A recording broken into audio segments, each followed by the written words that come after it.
Assalamualaikum warahmatullahi wabarakatuh. Perkenalkan, saya Zaratalina Baban, NPP 330670. Perkenalkan, nama saya Logadina Nabila Manendra Utami, NPP 330684. Pada hari ini kami akan membahas tentang potret kemiskinan di negara Zimbabwe. Baik, yang pertama saya akan menjelaskan terkait Zimbabwe itu sendiri. Zimbabwe sendiri merupakan negara yang paling miskin kedua di dunia, yang dimana tingkat PDB per kapitanya penduduk Zimbabwe itu $365 AS atau setara dengan 3,28 juta per tahun. Di mana perekonomian negara di benua Afrika ini mengandalkan pertanian seperti kapas, tembakau, dan pertambangan seperti emas dan platinum, serta industri tekstil. Perekonomian Zimbabwe juga sering kacau balau. Bayangkan saja, Zimbabwe merupakan negara yang di mana catatan rekor inflasinya tertinggi di dunia, bahkan pernah mencapai 11,2 juta % pada Agustus 2008. Zimbabwe sendiri juga dikenal sebagai negara yang pernah mengeluarkan pecahan mata uang terbesar di dunia, yakni 100 miliar dolar Zimbabwe. Selanjutnya, pernahkah kalian membayangkan kalian membayar ongkos bus atau angkot itu senilai 3 triliun dolar? Mungkin kalau misalnya kita lihat 3 triliun dolar ini jumlahnya sangat besar. Namun karena di sini kita membahas tentang negara Zimbabwe, ini berbeda konteksnya. Karena di negara Zimbabwe ada contohnya seorang wanita yang sehari-harinya bekerja sebagai sekretaris di sebuah perusahaan, yang dimana membayar sebesar 3 triliun dolar untuk ongkos bus. Namun nilai tersebut hanya setara dengan 50 sen mata uang AS atau kalau dirupiahkan hanya senilai Rp5.000. Hal tersebut membuktikan bahwa mata uang di negara Zimbabwe sudah menurun atau sudah tidak berguna.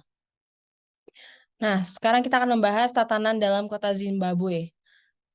Kemungkinan itu semua dapat terjadi di negara Zimbabwe. Zimbabwe sendiri sudah menjadi salah satu negara yang jadi contoh kebobrokan pemerintah dalam mengatur ketatanan negaranya dalam bidang mata uang khususnya. Sepertinya tidak seorang pun yang merasa canggung atau menggunakan dolar Zimbabwe untuk berjual beli atau bertransaksi. Ungkap Abdu Noviko.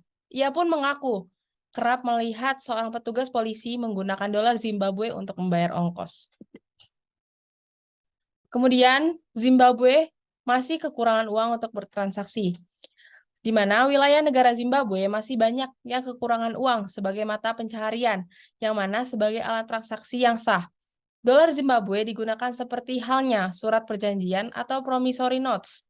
Biasanya hal itu dilakukan untuk nilai transaksi yang tidak begitu besar. Beberapa pertokoan bahkan mengganti uang kembali dengan permen, coklat, atau kupon yang ditulis tangan dan berlaku sebagai alat tukar. Seorang pedagang eceran di pinggiran Zimbabwe atau sebelah barat laut Iren Guata mengatakan minimnya ketersediaan uang mendorong masyarakat kembali menghidupkan sistem barter beberapa minggu belakangan. Mereka saling menukar kebutuhan yang diperlukan seperti daging kambing, ayam, dan seember jagung yang ditukarkan dengan suatu barang. Menurut pernyataannya, ia juga pernah menyaksikan seorang penumpang bus yang membayar ongkosnya dengan seekor ayam hidup agar bisa sampai ke ibu kota Harare yang jaraknya sekitar 150 km. Selanjutnya, pengangguran kemiskinan, di mana tingkat pengangguran di Zimbabwe itu sangat tinggi dan banyak orang yang menganggur atau hanya bisa mendapatkan pekerjaan dengan bayaran cukup rendah. Kemiskinan juga menjadi masalah yang serius di negara ini. Selanjutnya yaitu kurangnya investasi asing, di mana investasi asing langsung telah menurun di Zimbabwe karena ketidakpastian politik, kemudian juga peraturan bisnis yang tidak menentu dan masalah-masalah lainnya. Ini telah menghambat pertumbuhan ekonomi dan penciptaan lapangan kerja. Yang selanjutnya adalah ketidakstabilan politik di negara Zimbabwe. Zimbabwe telah mengalami ketidakstabilan politik selama bertahun-tahun yang telah berdampak negatif pada perekonomiannya. Konflik politik ini salah satunya adalah pelanggaran hak asasi manusia, dan masalah politik lainnya yang telah membuat lingkungan bisnis kurang stabil. Selanjutnya adalah kurangnya infrastruktur dan layanan publik. Infrastruktur yang kurang berkembang di negara Zimbabwe dan kurangnya layanan publik yang memadai juga merupakan masalah besar di negara Zimbabwe. Ini dapat menghambat pertumbuhan ekonomi dan juga kesejahteraan penduduknya. Baik, sekian presentasi dari kami. Kami akan menyimpul semua dalam kesimpulan kami yang dimana Zimbabwe adalah negara yang telah mengalami sejumlah tantangan politik dan ekonomi yang kompleks selama bertahun-tahun. Rezim lama Robert Mugabe yang berkuasa selama hampir 4 dekade diwarnai oleh kontroversi, pelanggaran hak asasi manusia, dan masalah ekonomi yang serius. Pada tahun 2017, pengunduran diri Mugabe memulai periode transisi politik dengan Emerson Mnangagwa mengambil alih kekuasaan sebagai presiden. Meskipun ada harapan perubahan selama transisi politik, Zimbabwe masih menghadapi tantangan berat.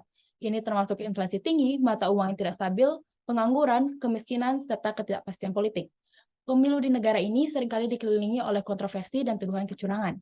Selanjutnya, pemerintah Mnangagwa berjanji untuk melakukan reformasi politik dan ekonomi. Tetapi dampak nyata dari reformasi ini masih harus dinilai secara kritis, di mana peran angkatan bersenjata juga tetap signifikan dalam politik Zimbabwe.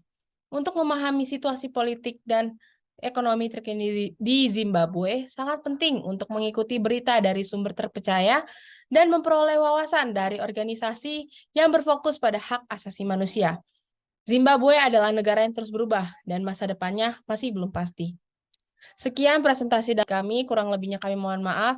Wassalamualaikum warahmatullahi wabarakatuh.